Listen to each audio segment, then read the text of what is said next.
Bienvenidos a la Biblioteca de Alejandría. Hoy comienza el viaje de Hércules por el zodiaco con la prueba que inaugura toda disciplina verdadera, tomar la mente y purificar la palabra. Las yeguas devoradoras de hombres no son solo criaturas del mito, son pensamientos desbocados, opiniones que muerden, palabras que incendian.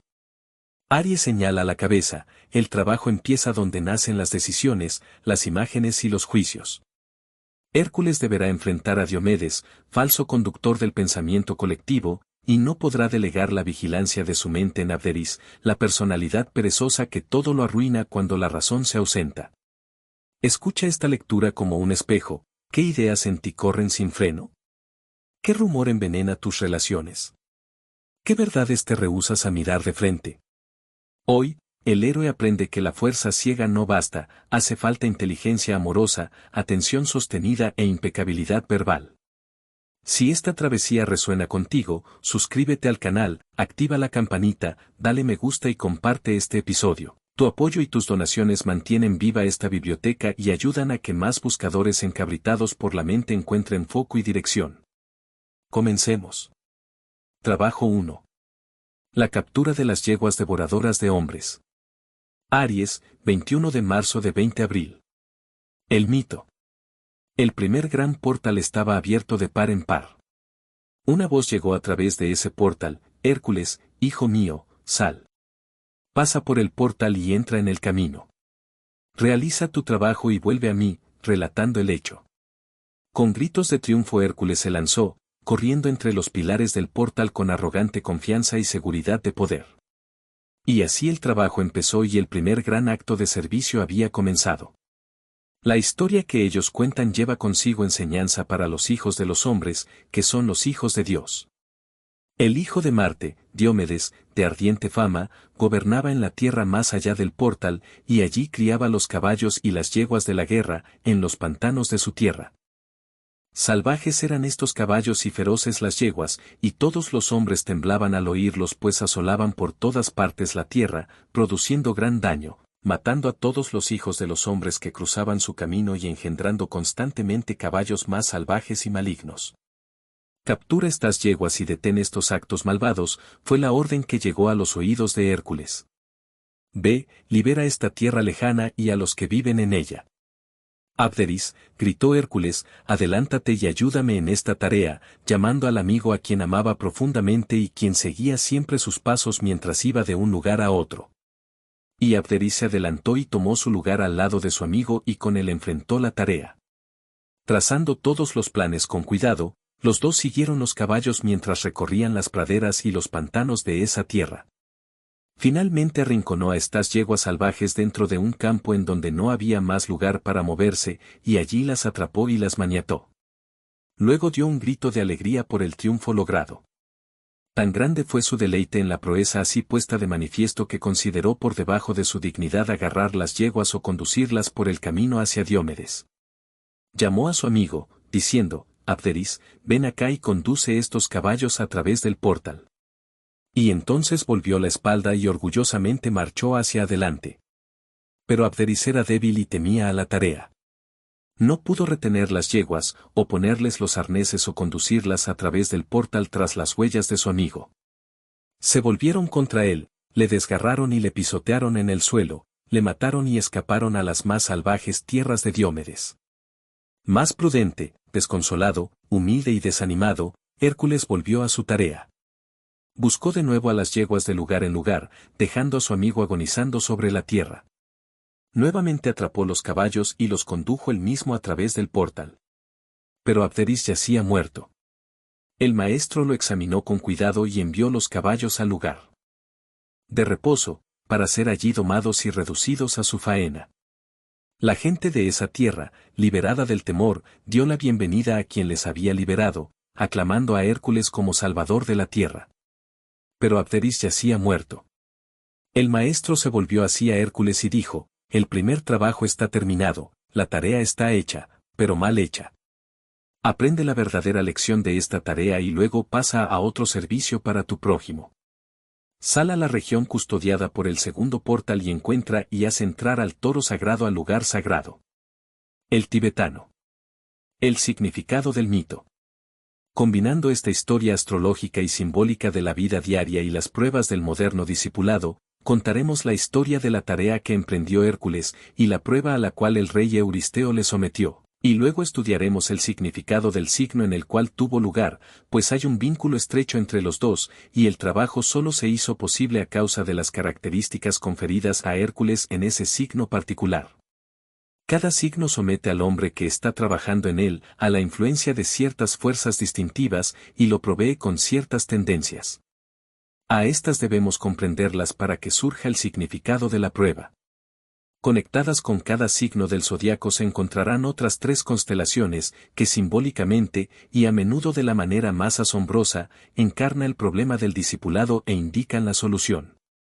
A estas deberemos considerarlas, pues el trabajo, el signo, y las constelaciones aliadas con las fuerzas permiten libertad y a través de su combinación constituyen una historia completa que está llena de elementos instructivos. Me gustaría señalar en beneficio de la claridad, por lo tanto, que las constelaciones simbolizan el triple aspecto del espíritu, que el signo nos da el campo de actividad del alma, y que la obra retrata el trabajo del discípulo, viviendo en el plano físico y esforzándose por demostrar en el campo de batalla del mundo su innata divinidad y sus poderes latentes. En estos 3 tenemos espíritu, alma y cuerpo resumidos. La vida, la conciencia y la forma se reúnen en Hércules, el yo personal, quien, actuando bajo la influencia del alma, el Cristo morador, lleva a cabo los propósitos del signo y las constelaciones. Y cerraremos cada capítulo con la aplicación definida de la historia de la prueba a la vida de un discípulo y a la de la humanidad en conjunto.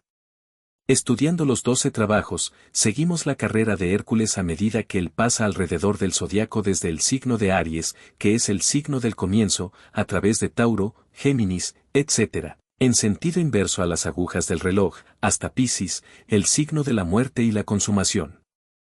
Esto será de manera inversa a la del aparente sendero del Sol, en el sentido de las agujas del reloj, que ha empezado en Aries y parece luego retroceder a través de los signos, pasando a Piscis, y luego a Acuario, y así sucesivamente a través de todos los signos intermedios, volviendo nuevamente a Aries. El hombre que está inmerso en la forma y está viviendo bajo la influencia del aspecto materia, sigue necesariamente el sendero de la ilusión y de las apariencias. Pero Hércules, el alma, sigue el verdadero camino, invierte el procedimiento habitual y, figuradamente hablando, ya contra la corriente. Hércules, el alma despierta, está comprendiendo el día de la oportunidad. Ha recibido sus instrucciones para emprender los 12 trabajos y demostrar sus capacidades, y se le ha prometido que si cumple los requerimientos, será trasladado al reino de los dioses. Ha sido equipado con todos los poderes divinos, sin embargo, hasta ahora, no sabe cómo usarlos, y ha cortado para sí mismo el garrote con su propio esfuerzo, y con esto simbólicamente asciende a la cruz fija de los cielos, en la cual permanece en espíritu hasta que el último trabajo haya sido realizado. Así emprende su primer trabajo, comprendiendo poco la magnitud de su tarea, y no preparado para el fracaso. La parte encantadora de la historia de Hércules es su impulsividad y el hecho de que no siempre fuera triunfador. Fracasó a veces y tuvo que rehacer el trabajo hasta que el triunfo siguió a sus esfuerzos. Se le dijo que Diomedes, el hijo de Marte, el dios de la guerra, poseía un gran número de yeguas madres, que estaban corriendo salvajes, devastando la comarca, haciendo mucho daño y sustentándose de la carne de seres humanos. Nadie estaba a salvo de ellas y el terror se había asentado en la vecindad. Además de esto, estas yeguas madres estaban engendrando gran cantidad de caballos de guerra, y Diomedes se sentía muy intranquilo con el resultado de la situación. Euristeo, el rey, le ordenó a Hércules capturarlas. Muchos intentos se habían realizado para ello, pero siempre las yeguas habían escapado después de matar a los caballos y hombres enviados contra ellas. Pero Hércules, habiendo tomado a los caballos, se los dio a tener a Abderis, mientras él se pavoneaba, no dándose cuenta de la fuerza de los caballos, de su salvajismo. Antes que él pudiera dar un paso para impedirlo, las yeguas se volvieron contra Abderis y lo pisotearon hasta la muerte, escaparon de nuevo y empezaron otra vez a asolar la comarca. Por lo tanto, él tuvo que empezar todo su trabajo de nuevo, y después de tenaces esfuerzos consiguió capturar las yeguas. El primer trabajo, por consiguiente, empieza con un parcial fracaso, como es tan a menudo el caso del aspirante falto de experiencia e impetuoso. Tal es la historia, breve, dramática y alentadora. ¿Qué podemos decir del signo en el cual fue emprendida? El signo. Del signo de Aries, que fue el campo de la primera actividad, se ha hablado siempre como del primer signo del zodiaco. En este signo la gran rueda empieza su vuelta cíclica. Es, por consiguiente, el signo del comienzo. Cósmicamente hablando, es el signo de la creación, y este pensamiento subyace en las palabras de la Biblia. El Cordero muerto desde la fundación del mundo, Apocalipsis. O libro de la Revelación 13, 8, pues este signo es llamado el signo del carnero o del cordero. En la vida del ser humano marca el principio de la subjetiva y latente conciencia de la existencia y el comienzo del ser humano en el círculo de la experiencia. En la vida del aspirante al discipulado él connota el periodo de reorientación y de un renovado esfuerzo autoconsciente, y su comienzo en esta etapa final del sendero evolutivo que lo llevará fuera del reino humano y lo capacitará para realizar la transición al reino de los dioses. Tal es la promesa hecha a Hércules y la recompensa ofrecida a todos los discípulos. Este primer trabajo marca el primer paso sobre el sendero de traslación. Aries es el signo del poder que emana del fluir evolutivo de la divina energía, desde la deidad central, Dios, o desde el ser humano, un hijo de Dios. Esta energía fluye hacia afuera en dos direcciones. Así el punto se vuelve la línea y el uno se vuelve el primero. Fluye dentro del mundo de las formas y también dentro del mundo del ser o del espíritu. Una corriente de energía expresa el sendero de regreso, el introspectivo, y las dos juntas constituyen los dos arcos del gran círculo de la existencia. En este signo empieza el sendero en el cual se toma la forma y se la domina, en el asimismo empieza la vida del desarrollo interior y la dominación del alma o del ser subjetivo. Reorganización, reorientación, repolarización y regeneración son las características de esta etapa, y todas ellas son expresiones de la misma fuerza vital. Los dos usos de esta fuerza dependen de la atención mental del ser, divino y humano que la está utilizando. Es la misma fuerza, pero usada de dos maneras diferentes, dependiendo de si el divino utilizador ha enfocado su atención sobre si tomar forma, u hollar el sendero de la liberación de la forma. Durante eones, esta fuerza vital ha sido aplicada a fines egoístas, a propósitos de autogratificación y a la satisfacción del deseo. Poco a poco la vida de la forma pierde su atractivo, hasta que habiendo pasado una y otra vez alrededor de la rueda zodiacal, el hombre se encuentra de vuelta nuevamente en Aries, solo que esta vez con un nuevo enfoque, un nuevo interés y una visión diferente.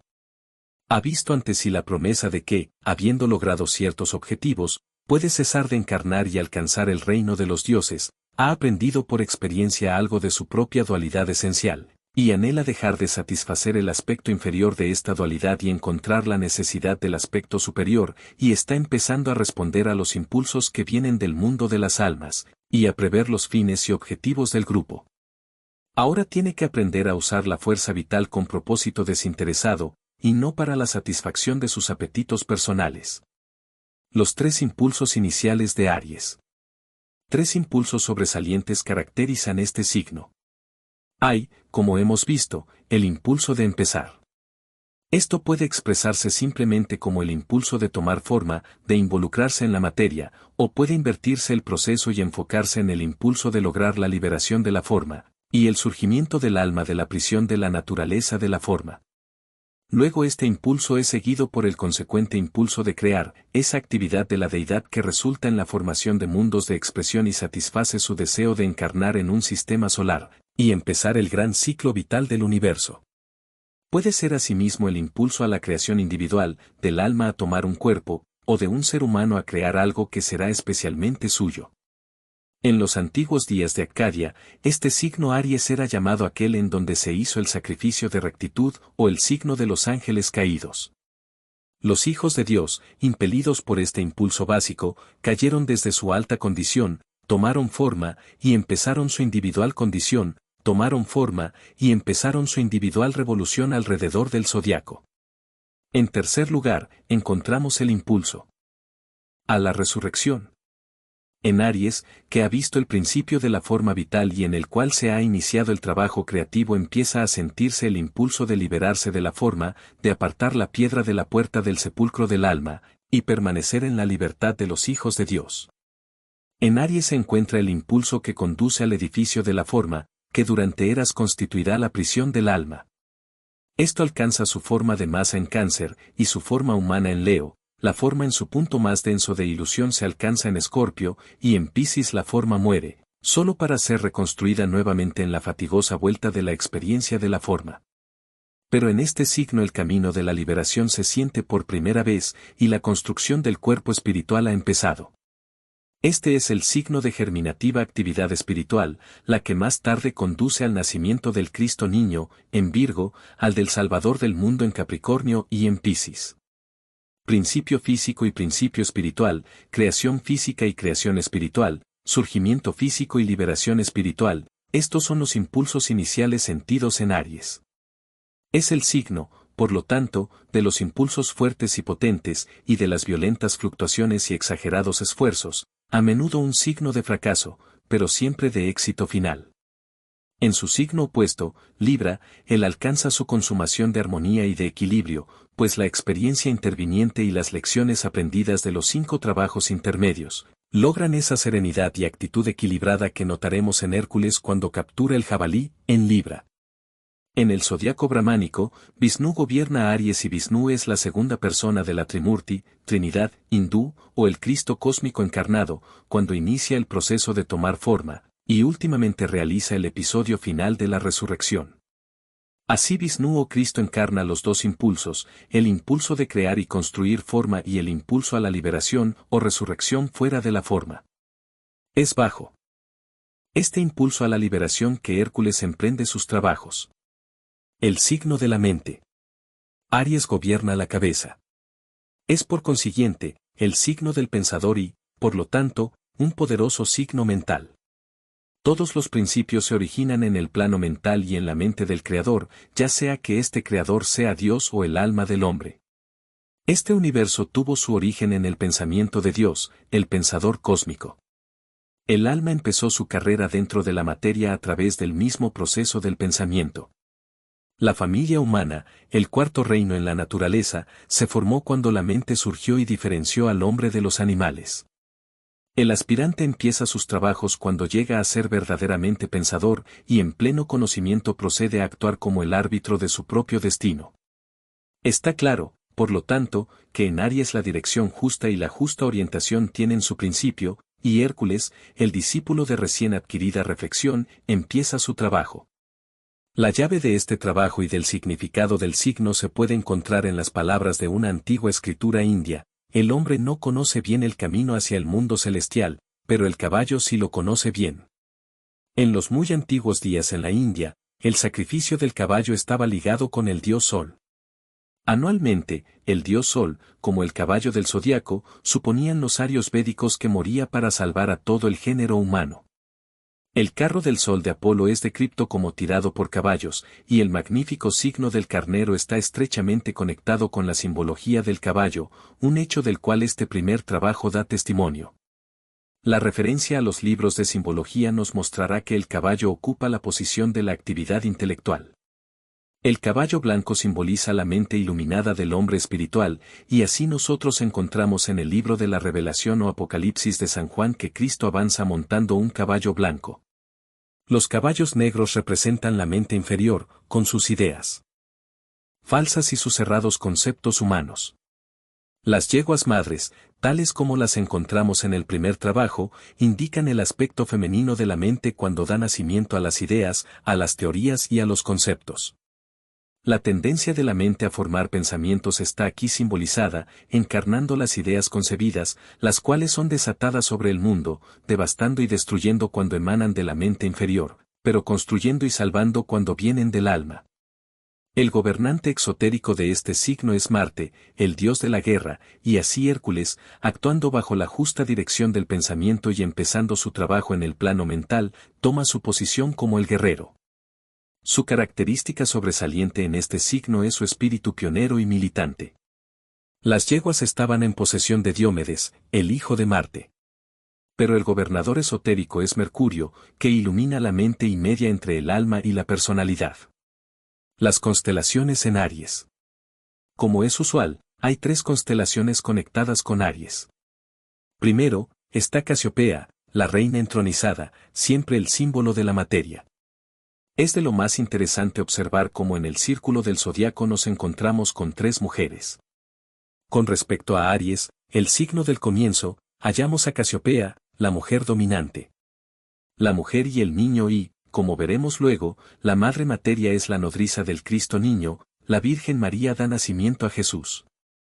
En Piscis, en la terminación del gran círculo, encontramos a Andrómeda, la mujer encarnada. Primero la mujer entronizada y dominante, luego la mujer cuidando del niño Cristo, y después la mujer representando la materia que ha sido dominada y controlada.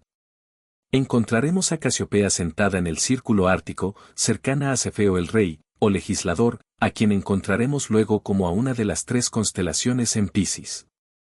Al comienzo, la ley, al final, la ley, pues Cefeo tiene una relación estrecha con el primero y con el último signo del zodiaco. Es interesante observar que Mahoma, el fundador de la religión más combatiente, nació en este signo, y la leyenda dice que Moisés también nació en él, Moisés, el legislador, y Mahoma, el guerrero. El problema de Hércules, cuando emprende sus trabajos, es demostrar su poder sobre la materia y la forma, y así tiene que reconocer a Casiopea desde el mismo comienzo, la hasta ahora entronizada reina. La segunda constelación es Ballena, el monstruo del mar, el enemigo de los peces pequeños. Uno de los grandes símbolos del alma es el pez nadando en el océano de la materia, y la ballena, el monstruo del mar, es el símbolo de lo que llamamos el mal, que busca destruir el alma encarnada. El monstruo del mar, en el océano de la existencia, y la reina entronizada, hablan a Hércules de la magnitud de su problema, pero la tercera constelación le habla de victoria. Perseo es la tercera de las 3 constelaciones, llamado en el zodiaco de Dedera, en Egipto, el que somete, llamado a veces, el quebrantador, aquel que puede encadenar a la mujer entronizada, y que puede conquistar al monstruo. Se nos dice que Perseo poseía el casco de la invisibilidad, las sandalias de la velocidad, el escudo de la sabiduría, y la espada del espíritu. Así Hércules se veía a sí mismo reflejado en los cielos, y cuando empezó la captura de las yeguas devoradoras de hombres, descubrió en sí mismo la garantía de su logro fundamental, aun cuando en ese momento las dificultades con las cuales se enfrentó parecían insuperables. El misterio de la prueba. La conquista de la materia y la superación de la ilusión se destacaron amplios ante Hércules e indicaban desde el mismo principio de los 12 trabajos, la naturaleza de su logro final. Se ha dicho que el principio fundamental del signo Aries es la esperanza y, mientras él enfrentaba sus 12 trabajos, la esperanza era toda la garantía que Hércules tenía entonces de que saldría victorioso. La esperanza, su no experimentado divino equipo, su clava personal, y mucho entusiasmo. Así empiezan todos los discípulos. El significado de la prueba es ahora severamente sencillo. Hércules tenía que empezar en el mundo del pensamiento a ganar control mental. Durante eras las yeguas madres del pensamiento habían estado engendrando caballos guerreros y, a través de los pensamientos equivocados, palabras equivocadas e ideas erróneas, habían estado devastando la comarca. Una de las primeras lecciones que cada principiante debe aprender es el tremendo poder que mentalmente maneja y la cantidad de daño que puede causar en su vecindad y en su medio ambiente a través de las yeguas madres de su mente. Él tiene, por consiguiente, que aprender el uso correcto de su mente, y la primer cosa que debe hacer es capturar este aspecto femenino de la mente y ver que no sean engendrados más caballos de guerra. Cualquier aspirante a Hércules puede fácilmente probar que posee estas devastadoras yeguas madres, si por un día entero pone cuidadosa atención a sus pensamientos y a las palabras que habla, que son siempre el resultado del pensamiento. Descubrirá rápidamente que el egoísmo, la falta de bondad, el amor a la murmuración y la crítica, constituyen gran parte del contenido de su pensamiento y que las yeguas madres de su mente están constantemente siendo fertilizadas por el egoísmo y la ilusión. Estas yeguas madres, en lugar de dar nacimiento a ideas y conceptos que tienen su origen en el reino del alma, y en vez de ser fertilizadas desde el reino espiritual, se vuelven las madres del error, la falsedad y la crueldad, las que tienen su origen en el aspecto inferior de la naturaleza del hombre. Hércules se dio cuenta del daño que las yeguas madres estaban haciendo. Se precipitó valerosamente al rescate de sus vecinos. Se determinó a capturar las yeguas madres, pero se sobreestimó a sí mismo. Tuvo éxito en reunirlas y capturarlas, pero fracasó en darse cuenta de la potencia y fuerza de ellas, por lo tanto, se las entregó a Abderis, el símbolo del yo personal inferior, para retenerlas. Pero Hércules, el alma, y Abderis, la personalidad, al unísono se necesitaban para guardar a esos caballos devastadores. Abderis solo no era suficientemente fuerte, y lo que había estado ocurriendo a la gente de la vecindad, le ocurrió a Abderis, ellos lo mataron. Este es un ejemplo del trabajo de la gran ley, que pagamos el precio en nuestras propias naturalezas de las palabras erradas y de las acciones malignas. De nuevo el alma, en la persona de Hércules, tenía que ocuparse del problema del pensamiento erróneo y solo cuando él llega a ser un aspirante unidireccional en el signo de Sagitario y en ese signo mata a los pájaros devoradores de hombres, entonces realmente logra un completo control del proceso del pensamiento, de su naturaleza. El significado práctico del poder del pensamiento ha sido bien expresado para nosotros en las palabras de Takerai: siembra un pensamiento y cosecha una acción. Siembra una acción y cosecha un hábito. Siembra un hábito y cosecha un carácter. Siembra un carácter y cosecha un destino. Las dos palabras claves del signo Aries son 1. Y la palabra dijo, que la forma sea buscada nuevamente. El hombre. 2. Surjo, y desde el plano de la mente, rijo. El discípulo. De Astrología Esotérica. Volumen 3 del Tratado sobre los 7 rayos. Recibido 3 años después que Aabe dio las conferencias sobre Hércules en Nueva York. El aprendizaje queda trazado, no se salva a nadie si primero no se doma la mente. Hércules captura las yeguas, pero Abderis muere bajo la estampida, delegar la vigilancia interior es perder lo conquistado. Aries enseña disciplina, sujetar el pensamiento, purificar la palabra, ordenar la intención. Desde hoy, 3 prácticas sencillas y exigentes: 1. Nombra tu yegua del día, rumiación, sarcasmo, juicio, y ponle freno consciente. 2. Sustituye la crítica impulsiva por un hecho útil o un silencio fértil. 3. No delegues tu mente, sostén tu la guardia, con humildad y constancia. Pregúntate al cerrar este capítulo: ¿qué yegua capturaste hoy? ¿Dónde transformarás veneno en claridad? ¿Qué gesto concreto de liderazgo mental harás esta semana? Si esta lectura te sirvió, dale me gusta, suscríbete, activa la campanita y compártela con quien necesite esta llave de Aries. Tu comentario y tu apoyo, incluidas donaciones, hacen posible que esta obra siga y que el segundo trabajo llegue con más luz y más fuerza para toda la comunidad de la Biblioteca de Alejandría.